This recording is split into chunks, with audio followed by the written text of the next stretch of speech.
주님의 은혜가 오늘도 여러분 삶 가운데 가득하시기를 주의 이름으로 축원을 드립니다.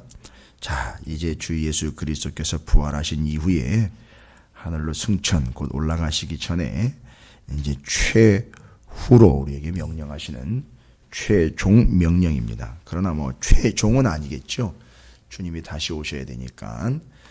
이제 예수 그리스도께서 부활하신 이후에 제자들에게 강조하신 겁니다. 제자들, 특별히 12제자 중에 11제자 남았고 그들 중에서도 부활의 증인들인 여성들에게도 나타나셨었고 11제자에게도 나타나셨고 갈릴리에도 올라가셨고 자, 여러 가지 현상들이 있었습니다만 그런 상황들보다도 이제 더없이 소중하고 중요한 것은 무엇이냐면 제발이지 너희들은 그러지 말아라는 얘기죠. 앞에서 9절부터 13절 듣고도 믿지 않고 역시 믿지 않는 존재들이 되지 말고 아무리 이야기를 해도 들어먹지 않고 역시 받아들이지 않고 용납하지 아니하는 그런 존재 되지 말고 그래서 그런 얘기 드렸어요. 광고 시간에 광고 안 듣는 그런 개념이 아닌 이건 생명과 직결된 문제다.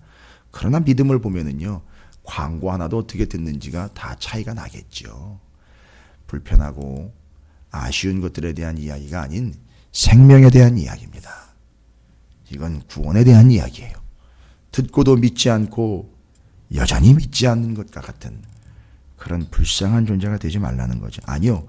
불쌍하다는 것보다는 아주 패역한 존재다라는 것을 주님은 이제 부활의 주님이 명확하게 선포를 합니다. 듣고도 믿지 않고 역시 믿지 않는 자들에게는 소망이 없는 겁니다. 이건 다른 답이 없고요.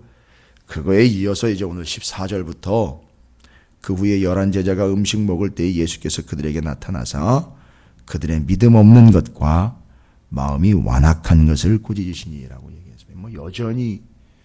여전히 지금 여러분께서 보시면 아시겠지만 11제자예요. 11 중에 12 중에 하나는 완전히 제곳으로 갔고 이 제곳으로 간 가룟 유다이 상당히 무서운 얘기입니다. 제곳이라는 말은요. 제곳이요. 원래 지가 있었던 데라는 얘기거든요. 마치 여러분 그런 노린을 또 그런 장면들을 떠올리신 적이 있으실 거예요.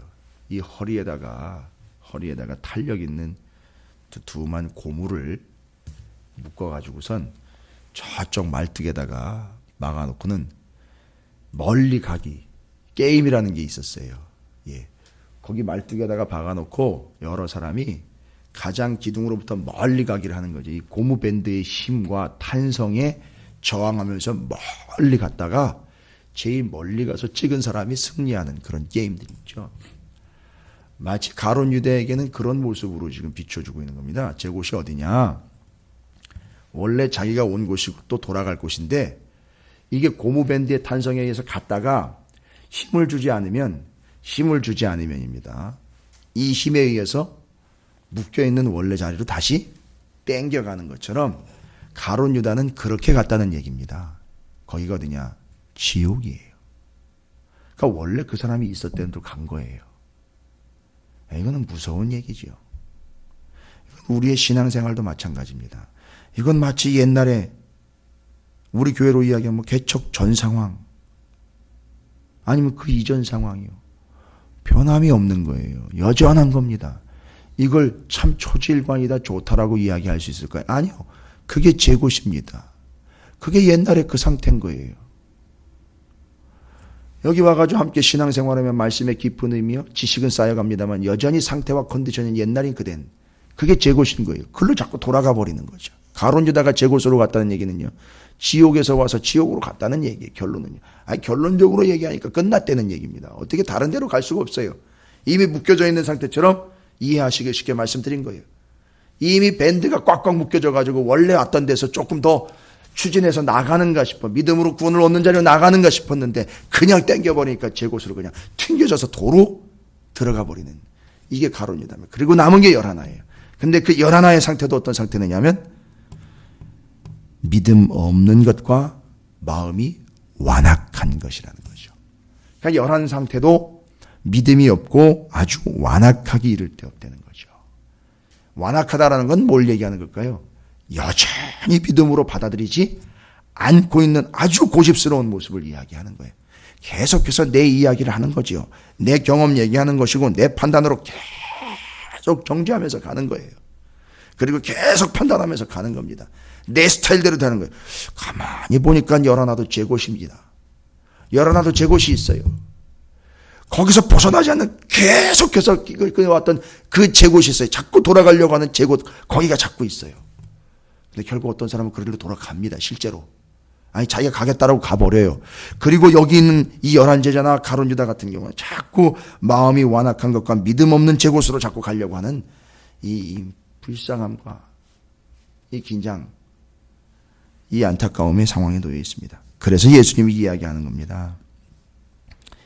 이는 자기가 살아난 것을 본 자들의 말을 믿지 아니함일러라. 주님이 분명히 부활해가지고 보여줬는데도 불구하고 그걸 전했음에도 불구하고 믿지 않는 자들의 상태를 이야기합니다. 그리고 15절에 또 이르되 너희는 온 천하에 다니며 만민에게 복음을 전파하라. 믿고 세례를 받는 사람은 구원을 얻을 것이요 믿지 않는 사람은 정죄를 받으리라. 잘 보시면은요. 이들에게 이야기하는 게 뭡니까? 복음을 전파하라는 거죠. 또 복음을 전파를 받으면 그 복음 전파를 받은 사람들이요. 세례를 받고 구원을 얻을 것이고 믿지 않는 사람들은요. 정죄를 받게 되는 게 이게 믿음에 대한 이야기입니다. 이게 지금 핵심이요. 마지막 마가복음 16장 마지막에 예수님 승천하시기 전에 마지막으로 남긴 말씀은 다른 게 아닙니다. 믿음이라는 겁니다. 믿음이에요. 믿는 자와 믿지 않는 자. 그 결과로요.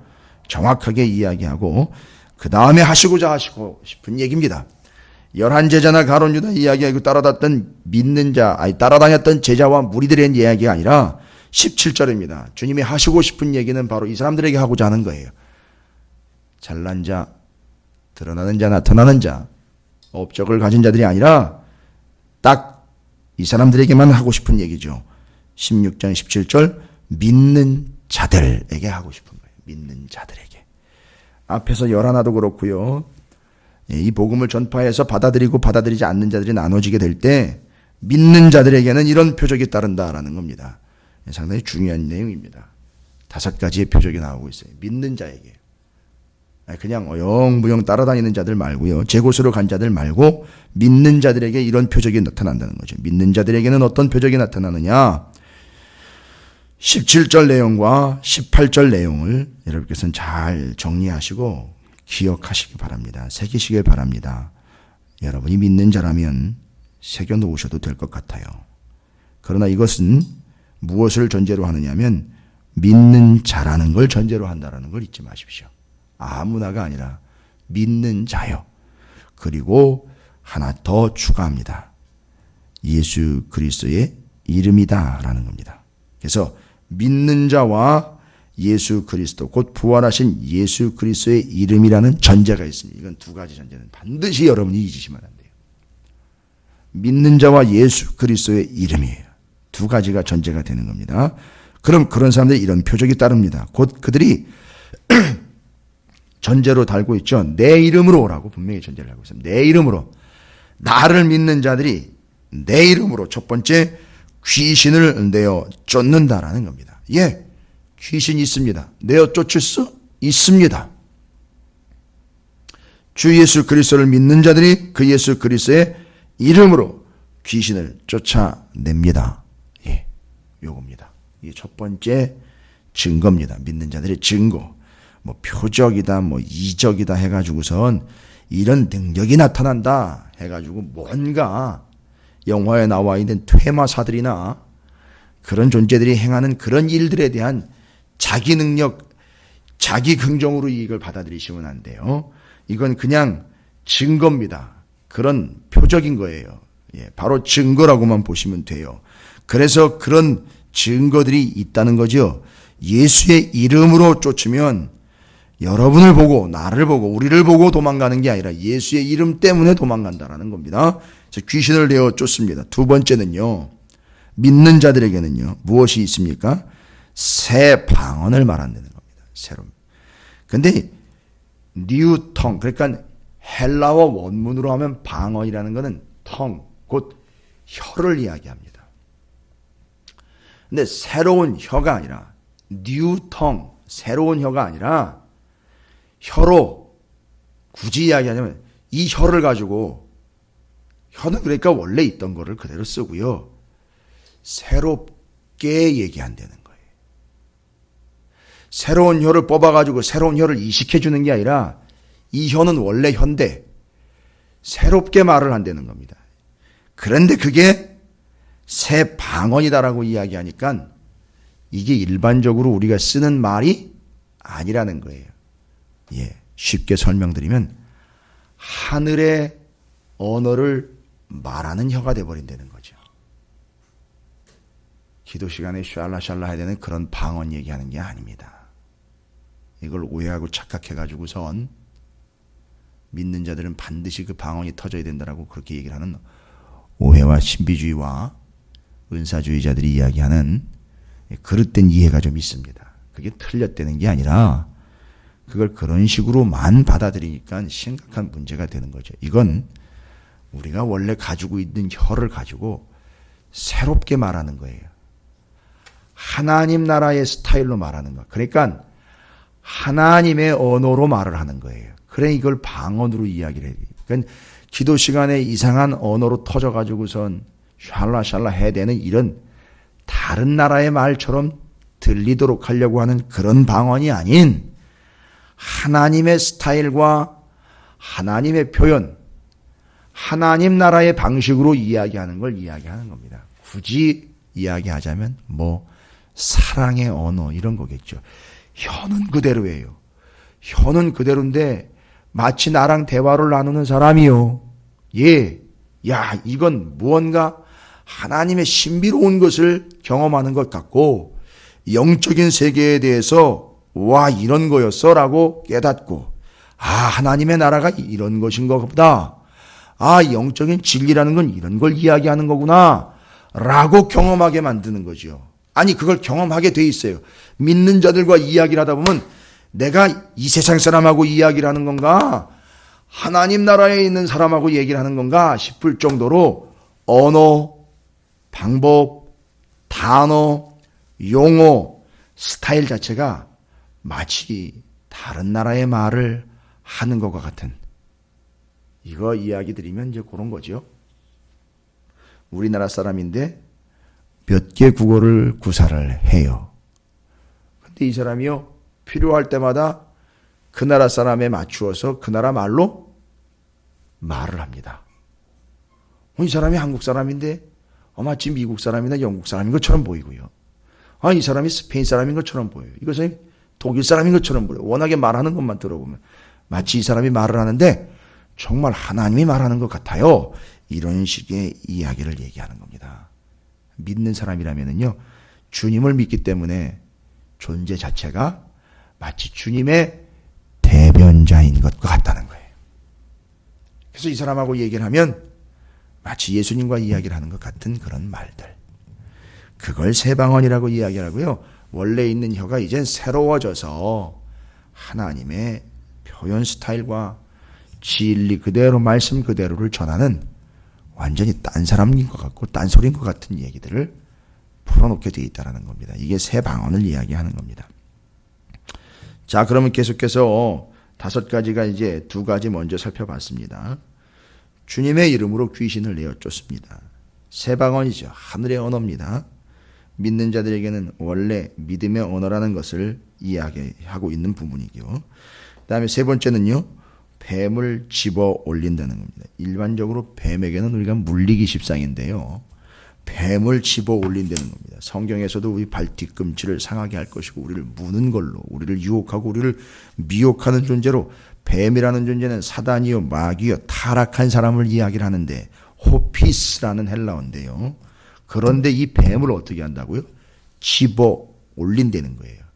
조금 쉽게 헬라어에 이 집어 올린다라는 표현을 굳이 좀 설명을 드리면 아이로라는 표현인데요. 아이로 들어 올린다, 들고 간다, 메고 간다. 여러분 뱀 동물원이나 이런 데 가보면 왜 물지 않는다라고는 하지만 참 징글징글하긴 한데 뱀을 목에 걸고 자유자재로 뱀을 만지거나 뱀을 주무르는 사람들이 있잖아요.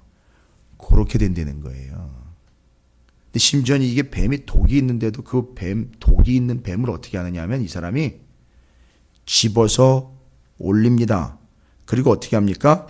이 뱀을 옮기고 치운다는 거예요. 그 아이로라는 말이 헬라어에 들어 올린다라는 말이 가지고 있는 다른 뜻이 있어요. 옮긴다, 치운다, 들어 올린다, 집어 올린다라는. 그게 뭔 얘기입니까? 예, 요거를 잡아서 옮겨 놓을 수 있다는 거예요. 물론 위험합니다. 그러나 능히 이 사람은 이걸 치울 수 있다는 거예요. 그래서 이 뱀, 사단, 마귀고 타락한 자들을 집어 올려서 치울 수 있다는 거죠. 그걸 그렇다고 또 뻥뻥 걷어차가지고 죽여버린다 이런 개념이 아니라 안 되면 이걸 감지해낸 사람이요. 집어서 던져놓든지 치워놓든지 안 되면 자기라도 피할 수 있는 거예요. 이 뱀으로부터요. 그리고 그 독, 아니 어떤 것이든지 그걸 집어서 옮겨놓고 치울 수 있는 그런 존재가 된다는 거예요. 믿는 자들에게는요. 믿는 자들에게는. 사단 마귀 타락한 사람들을 구별할 수 있어요. 경계할 수 있다는 얘기예요. 치울 수 있고 옮길 수 있다는 얘기입니다. 그런데 그게 그 사람 자체로는 안 돼요. 오늘도 나와 있죠. 믿는 자들에게는 전제는요. 믿는 자요. 예수 그리스도의 이름으로 라는 겁니다. 벌써 세 가지 증거가 나왔습니다. 귀신 내어 쫓습니다. 새 방언을 합니다. 뱀을 집어 올립니다. 옮길 수 있고 치울 수 있고 들어 올려서 가져갈 수도 있고 메고 갈 수도 있고요. 그 다음에는요. 무슨 독을 마실지라도 라고 나와 있죠. 무슨 독을 마실지라도 해를 받지 않는다. 여기 무슨 독이라고 할 때 독이라는 말은요. 우리가 소위 말하는 맹, 독성, 액체라든지 독을 가지고 있는 동물에부터 나오는 그런 독성 가지고 있는 어떤 물질을 이야기하는 게 아니고 여기서 이야기하는 이 독이라는 것은 맞아요. 원래 자체로는 죽을 독성이 있는 걸 의미합니다만 바로 이건 죽음의 위협입니다. 죽음의 위협이요. 형벌로서의 죽음을 이야기해요. 치명적인 병도 이야기하고 근데 재밌는 거는 사형이라는 말도 이걸로 써요. 사형을 당해요. 여러분 이 당시에 믿는 자들이 왜 사형을 당합니까? 믿음 때문에요. 예수의 이름 때문에 사형을 당하지 않습니까? 그래서 뭐라고 얘기를 한다고요? 안 믿는다고 얘기해. 그럼 살려줄게. 라고 이야기한단 말이에요. 그럴 때는 이 독을 이야기하고 있는 이 사형이라든지 치명적인 위협, 죽음의 위협이라는 게 누구에게 작용되는 거죠? 믿는 자들에게 작용되는 거예요. 너 믿음 죽어라고 위협 들어오는 겁니다. 죽음의 위협이 와요. 믿는 자들에게 예수의 이름을 붙잡고 가는 이들에게는 이런 고통과 위협이 옵니다. 그리고 그 마신다라는 말이요. 피노라는 단어인데 잔을 마신다. 여러분 기억하십시오. 예수님이 그 잔을 마시는 것처럼 여러분 이 위협들과 이 형벌들과 치명적인 위협들, 어떤 죽음의 위협들 받는 이유는 믿음 때문이에요. 그런데 그걸 마셔요. 그걸 그대로 감당해 낸다는 거죠. 그건 뭡니까? 믿음을 저버리지 않았다는 거예요. 그러면 이라는 거예요. 그런 고통과 위협, 믿음 때문에 당하는 그 고통과 그런 고통들 속에서의 아픔들과 심지어 죽음의 위협, 사형을 당할지라도 뒤에 뭡니까? 해를 당하지 않는다. 상처를 주지 않는다. 상하지 않는다. 방해받지 않는다. 해를 끼치지 않는다. 믿음 생활에 방해받지 않는다. 믿음에 상처나지 않는다. 조금 좀 표현이 그렇습니다만 그 순수한 믿음 하나님을 믿고 예수 그리스도의 이름을 믿는 그 믿음엔 스크래치도 가지 않게 내가 지켜주겠다라는 거죠. 어떻게 하면은요. 어떤 위협이 와도 그 위협 때문에 내가 믿음을 포기하는 게 아니라 그 위협이 내게 독이 된 거, 내가 위협이 돼가지고 나를 죽일 수 있을 것 같아 아주 맹독이 되더라도 그걸 그냥 믿음으로 마셔버리는 거예요. 아예 감당해내는 걸 이야기하는 겁니다. 그 고통들을. 그러면 하나님은 약속하셨습니다. 절대 그 믿음에는 상처가지 않도록 내가 지켜주겠다라는 거죠. 그래서 많은 사람들이 뭘 지켜냈죠? 죽음으로 믿음을 지켜냈습니다. 그리고 그 사람도 어떻게 됐죠? 온전하게 보존이 된 거죠. 영생 곧 구원을 얻게 된 겁니다. 그걸 얘기하는 겁니다. 지금. 이거 이 구절을 잘못 해석을 해가지고 지금 많은 이들이 오해를 하고 있는 많은 부분들이 있습니다. 벌써 네 번째 증거까지 왔죠. 이제 끝으로 다섯 번째 증거입니다. 바로 이건 뭡니까? 병든 자들에게 손을 얹은즉 즉시 낫는다라고 이야기. 이걸 또 신유와 은사적으로만 또 이야기를 해서 병든 자들이 누구냐? 병든 자들은 그냥 병원에 누워 있는 그런 단순한 환자들을 이야기하는 게 아니라 힘이 없고 연약하고 고통당하고 있는 너무너무나 쇠약해져 있는 믿음이 아닌 다른 것으로 인하여 쪄들어 있는 그들을 위하여 손을 얹었다라는 것을 단순히 그냥 안수 기도 자체로만 이해하는 게 아니라 그들을 긍휼히 여겨서 그들과 함께 기도하는 것, 바로 그것을 통해서 역시나 예수 그리스도를 믿는 믿음과 예수 그리스도의 이름으로 그들을 위하여 기도할 때에 그들이 어떻게 된다고요? 그들이 회복하게 되고,